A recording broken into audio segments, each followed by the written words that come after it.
Great. Yeah, so I think we can get started. So I'm excited to announce the NHSMC's first speaker event of this fall. So this Wednesday, we're going to hear from Simran Kotari and Yvonne Ju. Yeah, and so I can take it away.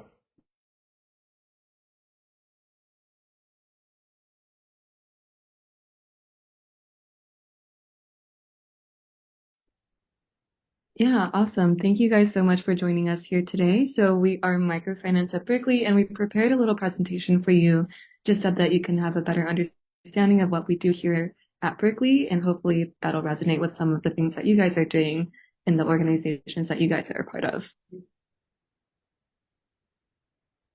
So starting off, we'll talk about who we are. So as many of you guys know, small businesses are a very vulnerable sector in our community, especially here in Berkeley. So in fact, 50% of small businesses do not survive their first 5 years of operating. So here at Microfinance at Berkeley, we are a group of change makers who are committed to combating this dire reality. We're partnered with Kiva, a global nonprofit microfinance crowdfunding platform, to provide small business owners with access to capital and professional services. So Microfinance at Berkeley was founded in 2012, and we are a UC Berkeley student-run nonprofit organization that supports small businesses in the Bay Area. And we offer consulting, microloan, and marketplace services, working closely with small business owners to take their dreams to new heights, which is a journey that is incredibly rewarding for us as students and for the small business owners as they continue on with bolstering their dreams. So now we'll move into a little bit of introductions. Me and Simran. So I'll pass it off to Simran really quick. Yeah. Hi guys, I'm Simran. I'm the other co-president at MFB. I'm currently a junior and I've been at MFB since my freshman fall. So like I think it's my fifth semester. So been here for a while, but it's been really fun being president. And yeah, I'm a junior studying data science. Sorry, did not specify that. Yeah. Awesome. And my name is Yvonne. I'm also one of the co-presidents here at Microfinance at Berkeley. I joined my spring semester of freshman year, so it's also been a little bit of time. It's been really fun. And I'm a junior studying business and cognitive science.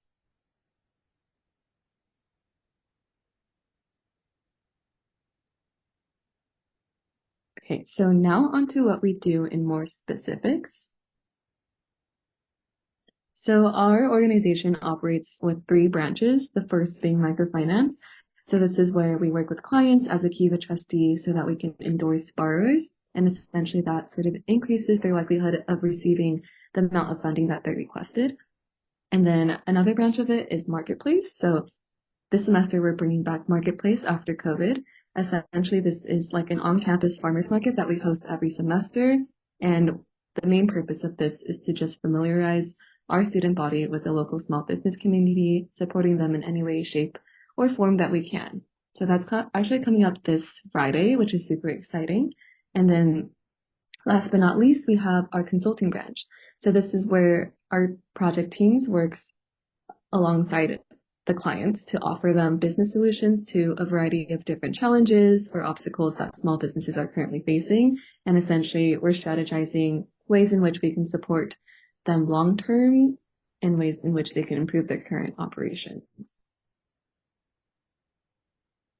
So now onto the microfinance side of things. The process that we go through consists of a total of 4 steps.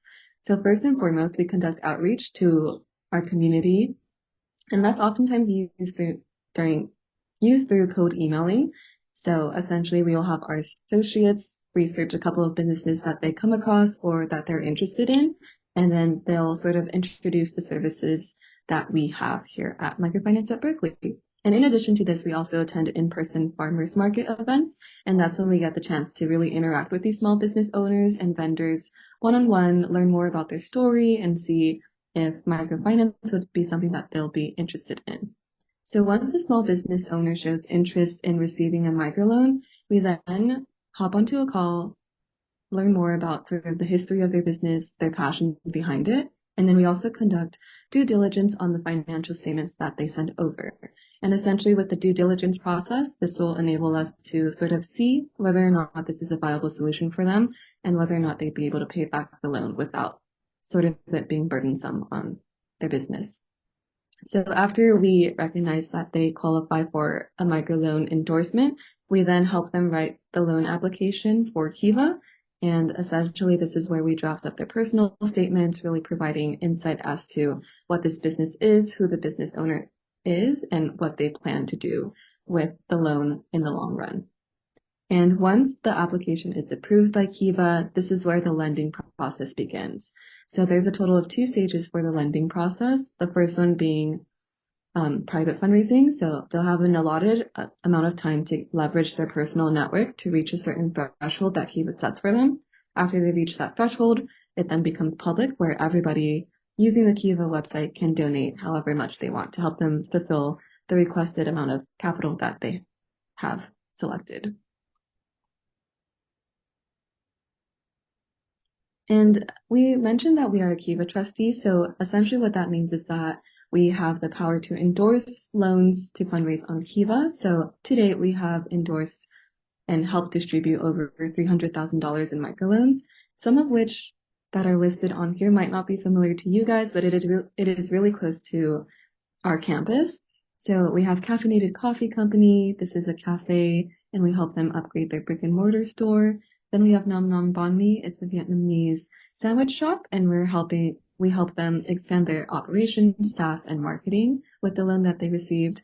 And last but not least, we have Delta Microgreens, and this is a sustainable agriculture company. And alongside, similar to what we did for the other clients listed, we also help them expand their operations.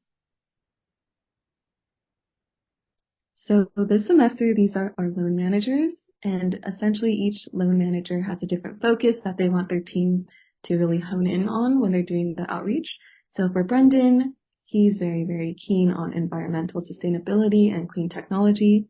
Chloe is very focused on Asian-owned female entrepreneurship. And last but not least, Ella is focused on family-run and community impact-related businesses. Yeah, awesome. Thank you so much, Yvonne, for going through our microfinance process. I was in a high school microfinance club as well, and I think a lot of what you guys do focuses a lot more on the microfinance process. So hopefully this sounded a little bit familiar and similar to what you guys do in your own respective clubs. But something different that MFB focuses on that Yvonne touched on is our consulting branch. So does anybody feel like they understand what consulting is and like unmute, answer what they think that might be? It's okay if not. Are we Okay. talking about consulting? What's up? Like traditional consulting? Yeah, like really broad, like vague description. Consulting is a little vague. I mean, like, just like helping clients, what is it like, evaluate and make decisions? Okay, beautiful, basically. And thank you, Clark. And yeah, these are the variety of different areas that we consult for our clients for and provide them that advice. So we range from operations to marketing to helping them with product development, from growth strategy to market research. Usually marketing and product development and growth strategy are actually some of the key areas that we consult in, just given the nature of small business, right? One, for marketing, they don't have a lot of resources to dedicate to a proper marketing team. This business usually ends up being like a one-man, one-woman team. And it's great that we can offer them that help there with marketing.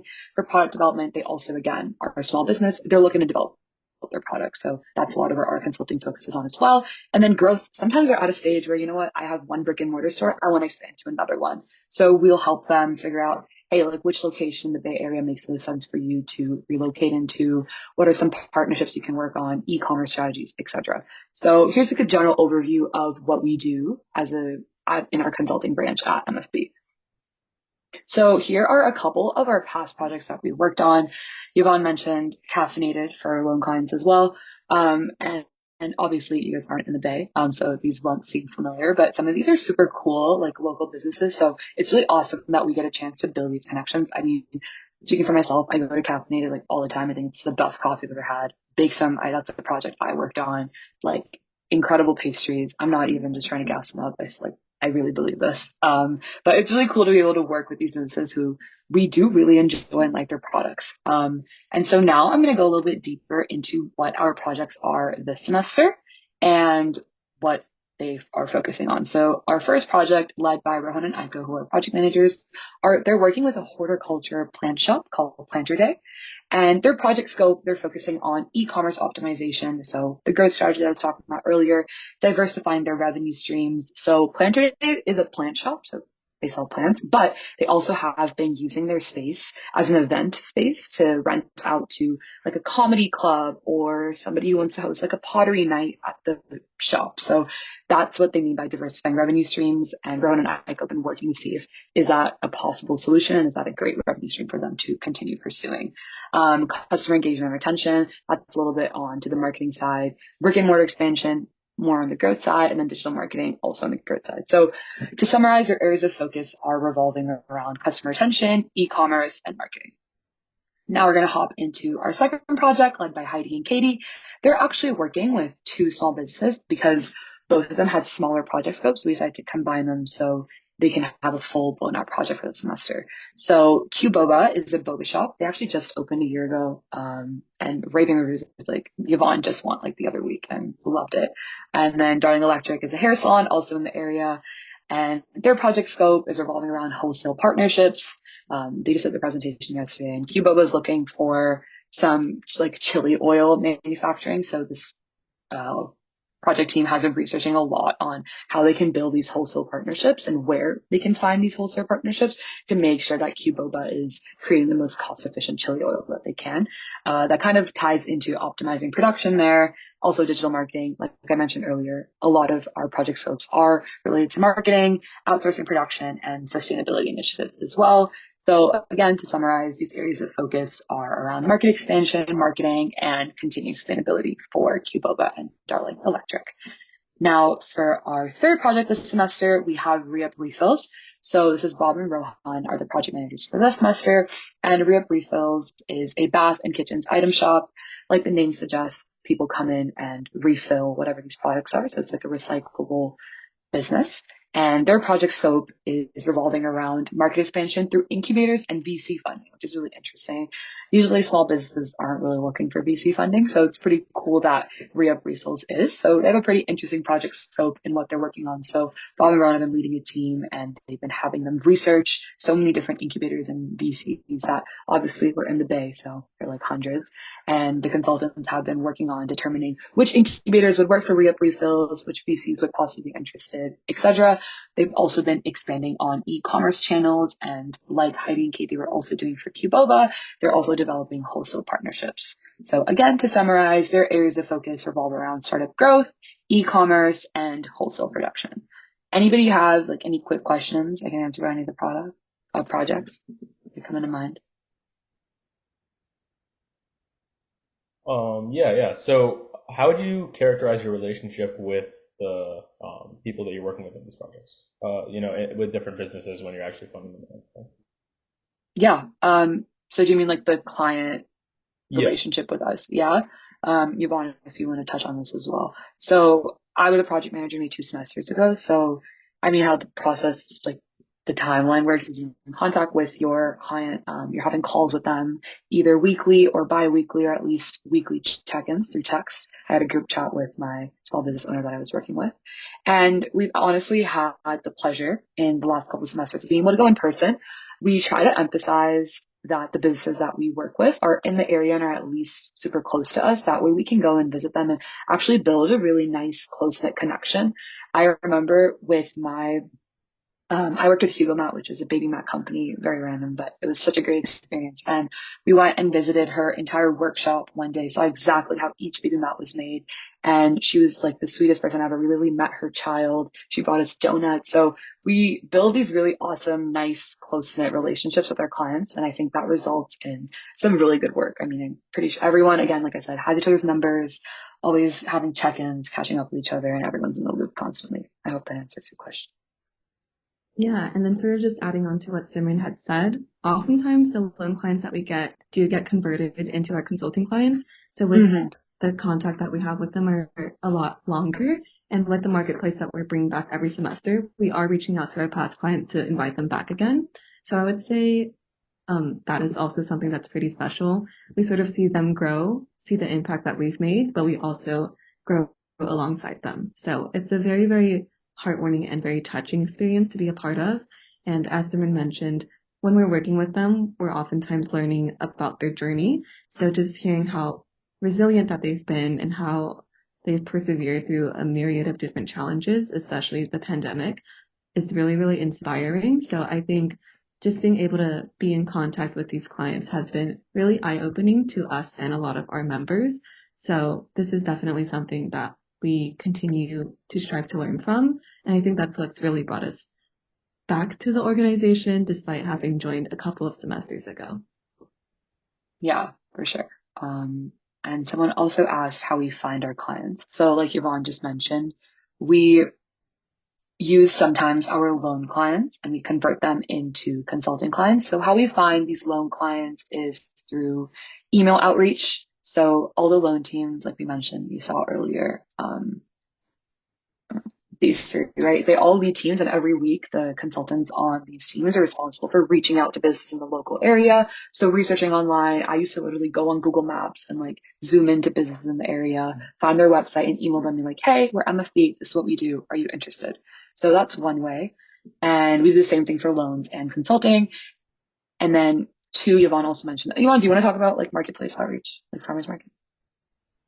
Yeah, so I think it's sort of similar to what Simon had touched upon on how we do our typical outreach, but most of them are cold email outreach. We have quotas for our associates to meet every week just to ensure that we're expanding our network as much as possible.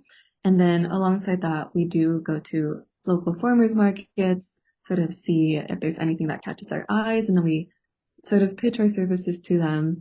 And then we also take down their contact information so that we can just follow up with them. And oftentimes, I would say if you're trying to do cold email outreaching, definitely follow up. A lot of these business inboxes are pretty full. So if you just follow up, send up another email, it's likely that they'll be able to see it that time around. So if there's any advice that I can give you, it's just to keep trying, just to throw out those emails and then hope for the best. There will be businesses that will be interested, but it's sort of an iterative process. And as long as you stay focused on, I guess your main goal into helping whoever you can, I think that's a very good mindset to have. Yeah, I totally agree. And I think our farmers market outreach tends to work pretty well. I feel like small business sometimes owners aren't the most tech savvy. They don't have like a proper website. They don't have a direct email address you can find online. So if you just go to them in person, ask for their number and like text them that night, being like, hey, are you interested in a loan? That sometimes works really, really well. So if that's something that you guys haven't done for your respective clubs in getting loan clients, that could be an interesting strategy. I saw another question, but I'm just gonna quickly move on because we have some more like very little material to cover and then like wrap up with questions at the end. I just wanted to ask if anyone had any like quick clarifying questions. But yeah, moving on. So like we mentioned earlier, we also host a marketplace. So again, we already talked about sourcing. We source these clients in the same way that we source our loan and consulting clients, go into farmers markets, accessing our past clients, etc. And yeah, we organized basically this event on campus. This picture is of Lower Sproul, and it's actually happening this Friday for the first time, I think, in 2 years. So we're really, really excited. I think Yvonne and I really wanted to bring this back, so we're pumped that it's getting back.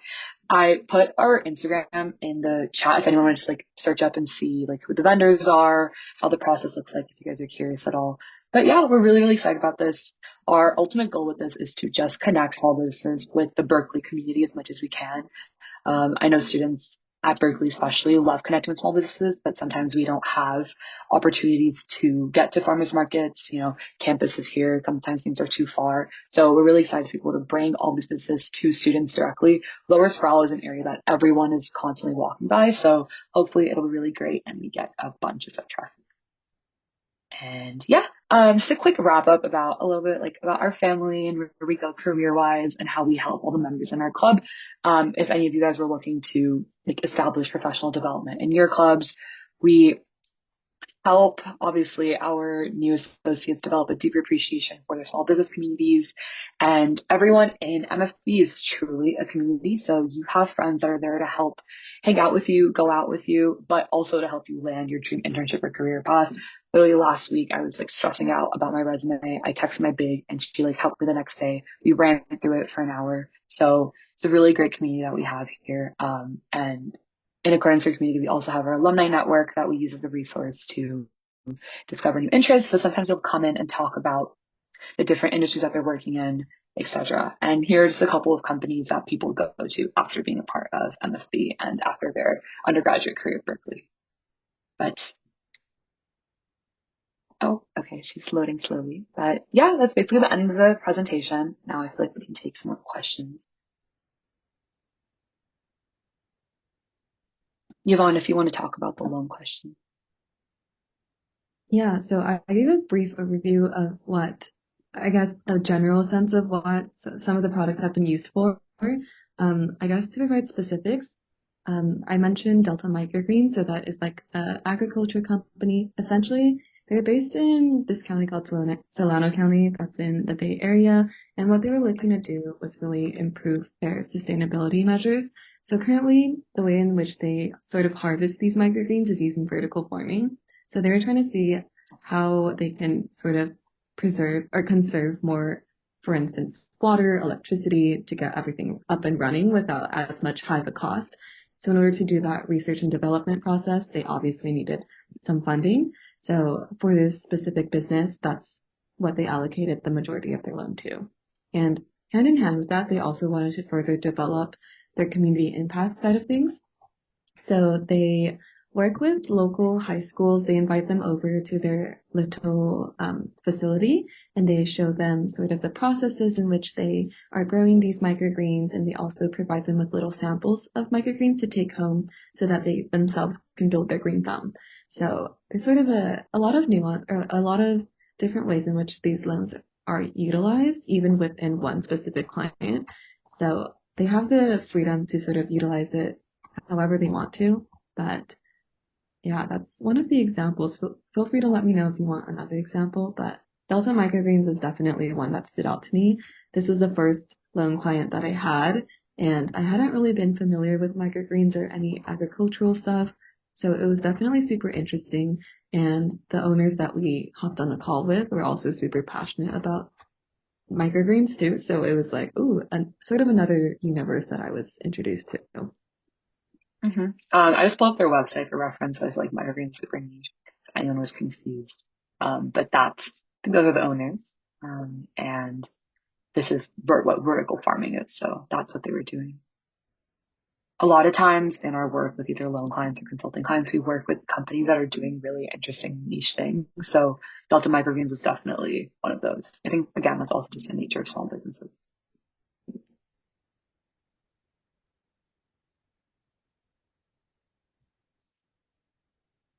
Yeah, just a quick follow-up question, a little bit different, but could you talk a little bit more about your partnership with Kiva, how you organize that partnership and what it entails? Yeah, definitely. So at Kiva, we have a liaison named Carlo, and that's sort of our main point of contact at Kiva. So anytime we're drafting up personal statements or anytime that we have new connections with small business owners, we sort of just let him know. And in terms of the application drafting itself, after we finish our initial draft of their personal statements, we send them over to Carlo just to make sure that everything looks okay so that there's a higher likelihood of the application getting approved. So it's sort of like our little partner that works alongside us just to ensure that we are able to sort of expedite the process of getting applications approved, calls done, and anything of that nature. So the partnership started off, I think, before me and Simon joined. So I don't really have any specifics on like how to get that started, but I do know that if you contact Kiva individuals, they have interns and also other individuals in leadership that would be willing to sort of make that connection with you guys if you show interest in it. Got it. Thanks. I do think Kiva has a high school page or some sort of school partnership page on their website. and I think you can reach out through there. Yeah. Actually, our lending club at our school, Zawadi by Youth, we recently reached out for a keynote speaker from December. Yeah, they have like a whole platform for that. Yeah. Yeah. Okay. Awesome. Yeah, I'm sure that's a great way to reach out to possibly be an endorsed Kiva trustee. So I just had a question about the loans that the loans that you make. It's through Kiva, right? So you're just setting them up with Kiva. Okay. Yeah. That's correct. And then as like a Kiva trustee, essentially because we do our due diligence, there's a higher likelihood in which their application can be approved. And alongside this, because they sort of know that we look into their financial statements and are doing sort of looking through everything just to make sure that everything looks okay. They also, like small business owners, can also request a higher amount of money and have more flexible repayment schedules. So that's honestly some of the perks that endorsing provides as well. Yeah. Have you ever had- Sorry. Oh, I was just gonna say, I think Sawadi, you guys have a fund yourself. Yeah. Right now, we don't have our own fund. We're trying to build one up, maybe for future years, but currently we don't manage any money directly. Got it. Yeah, that clarifies. I was just gonna ask, like, have you ever had issues getting someone's loan approved? I think since I've joined, we haven't had any issues getting them fulfilled. We oftentimes leverage our personal networks just to get past the different phases that they have when they're trying to fundraise. So whether that be private or public fundraising, we just sort of use our connections to really get them past this sort of stage in their loan application timeline. And more often than not, we get them fulfilled pretty quickly, I would say. I would say like within a week, they are able to get the amount that they request and it's directly transferred to their PayPal account. So yeah, today I don't think we've had any trouble with that. Thank you. Mm-hmm. And then I see Mia's question in the chat. So I guess I can kick us off with that. For me, I feel like it was more of a happy coincidence that I came across microfinance. So one day I was just walking on campus and then I saw microfinance at Berkeley's tent and I was really drawn to the logo. I thought it was really cute. So after getting out of class, I went home and I sort of just researched more about it. And then I really resonated with the fact that they wanted to support small businesses. This was when I was a freshman in college. It was basically the first time that we were all coming back together after the pandemic. And during the pandemic, I also saw a lot of small businesses that I really, really liked shut down, unfortunately. So I felt very, very impassioned to sort of leverage my platform and the knowledge that I know to do good in my community. And so from then, I applied to the organization and I've just sort of been exploring within the club, found myself really drawn to the microfinance side of things. So I became a loan manager. Last semester, I was the VP of microfinance. And then now onto presidency, I'm still really connected and involved with the microfinance processes that we have that our current loan managers are a part of. So it's sort of fun to see how life sort of plays out in unexpected ways. But I would recommend you guys to just like try out anything that seems interesting. I know you guys are in high school right now. Just feel free to tap into anything that might even pique your interest to the slightest bit because you never know where it'll take you. Yeah. I feel like I kind of have a long story to this. So it started in high school. I was in a research class and we were writing a paper about like different strategies around the world to alleviate poverty. And we ended up reading an excerpt of Banker to the Poor, which was a whole like autobiography about Muhammad Yunus, like the founder of microfinance. And I remember reading that and just being like, whoa, this is really cool. Like I feel like in my head, finance and business and like doing social good never connected. So like reading about that and being like, oh shit, like there's like a real connection here. I was like, oh, this is really cool. And so I just like started researching about it more, reading about it more. And then that summer I ended up interning at Grameen Bank, if anyone's familiar with that. So I was in Bangladesh for like 2 or 3 weeks, working there, learning about stuff, which is really interesting. And then junior year, yeah, also I was part of NHSMC as well. I helped Julia, who was the founder, and yeah, we both worked on NHSMC. So it's kind of cool to be back here full circle. And then I think, like Yvonne said, my core interest in it was just how impactful microfinance is as an actual tool. I think that definitely hit home when I went to Bangladesh and like actually saw the impact that these loans were having for women. And they were able to completely transform their lives, their families' lives by just getting like a $500 loan, probably even less, and building a business, right? So I think I was really and still am really excited about that idea. Obviously, there's nuances to microfinance. It's not all like always perfect. It's not like the end all be all solution, but I think it's really, really cool. And yeah, just like continue that interest into college and in MFB. And yeah, that's kind of it.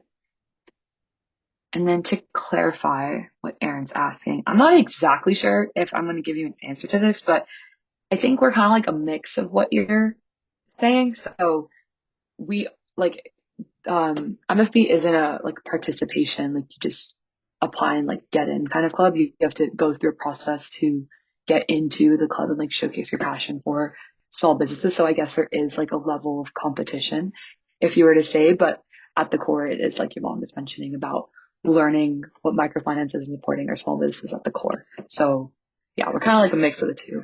I hope that helps or answers the question.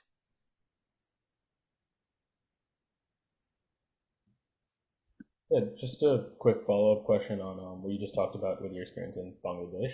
So, yeah, so when Eunice made that first loan and tried to get a loan from Central Bank, I think it was, like so many people didn't believe in the idea that you could combine business and social good, and they actually thought that if one were to lend to an impoverished community, that they would have a worse repayment rate. But as soon as Yeah. you kind of proved that model and proved that impoverished communities actually have a higher repayment rate than others, um, Yeah. everybody kind of got onto this microfinance movement. So why do you think, like, what do you think could have sparked that change besides that quantifiable evidence that Eunice kind of put forth and presented? Ooh. I think like I think not just quantitative, like qualitative data, I think also matters. I think they were able to, uh, actually, I'm not exactly sure. I think the quantitative data definitely carried the strength of microfinance, like proving that it's actually a viable solution. Because you're totally right. People just didn't believe in him at all. For reference, like Eunice was like an econ professor and did this as a project on the side. And people were like, what the hell is this guy doing? Like, this is dumb. People aren't going to pay him back. He's going to lose all his money.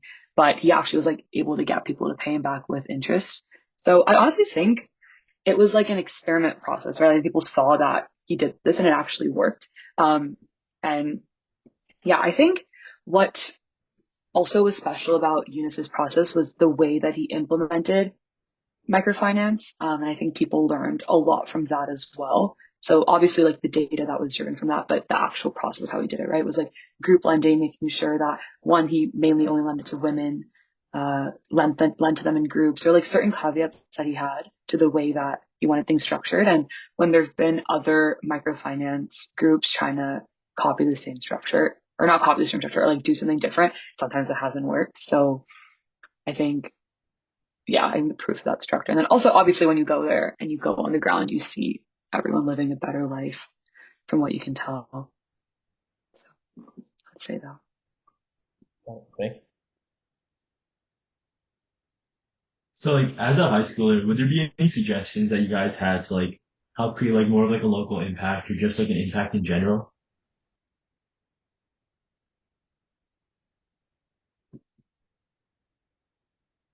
Yeah, I guess it's sort of been a while since I've been in high school. It's been a couple of years, so if I recall correctly, what I did was I just tried to stay involved in campus. I joined a lot of volunteering organizations. They did a lot of events in our community, whether it's like picking up trash, just like hosting events that sort of are very social impact oriented.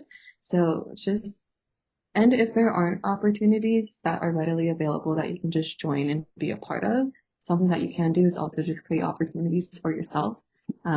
If you think of anything that needs improvement or you think needs more support, you can definitely create some sort of small coalition with your friends, your family, and really make that impact that you want to see. Yeah, I totally agree. And I think something applicable and hopefully maybe you'll learn from how MFB operates is our consulting branch. I think that's totally doable in high school. I think it's a really cool experience. And I'm assuming it's not something that people have implemented in high school microfinance clubs. So I would say maybe exploring that as an option to put into you guys' clubs. I think consulting is something that you guys will also benefit from if you're interested in business development, how businesses work, which I'm assuming people are, and also doing social good for your community, right? You're having an impact on these small businesses that you visit, you eat with, like eat at every day. So I think that's also something interesting that you guys could look into. Thank you.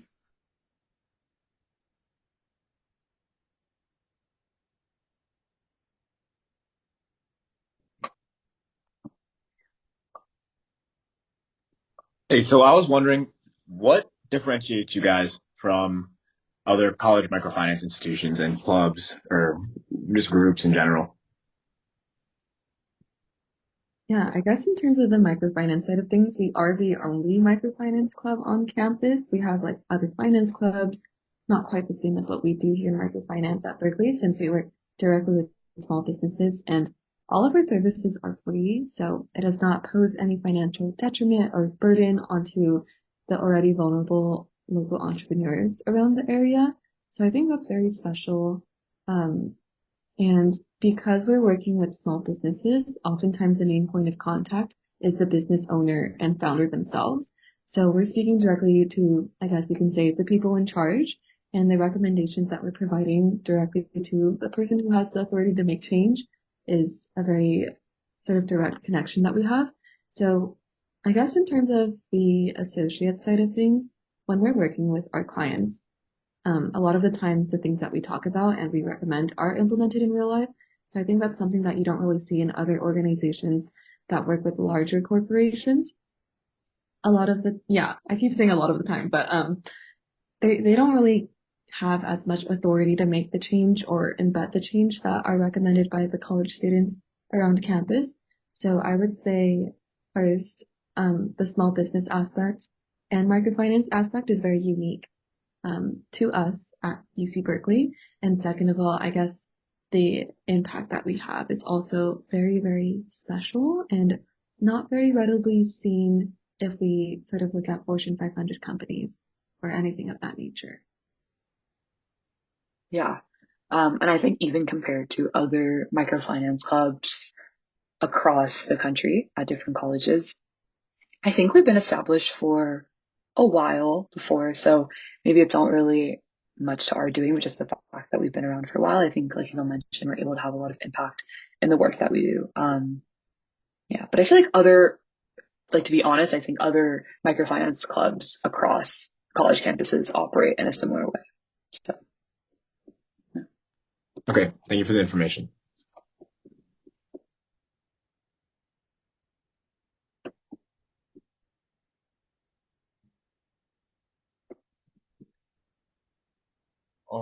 Does anyone have any other questions?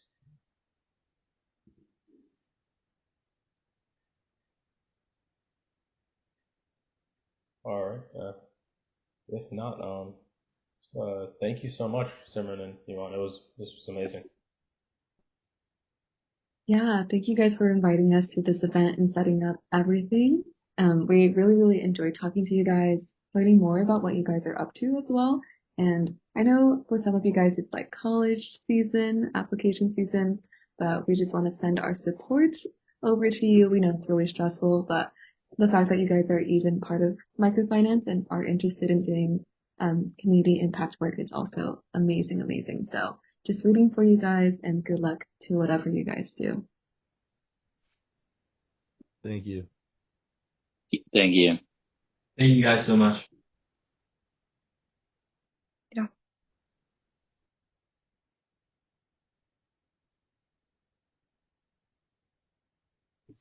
Thank you. That was great. Jay, are we Yeah. Good.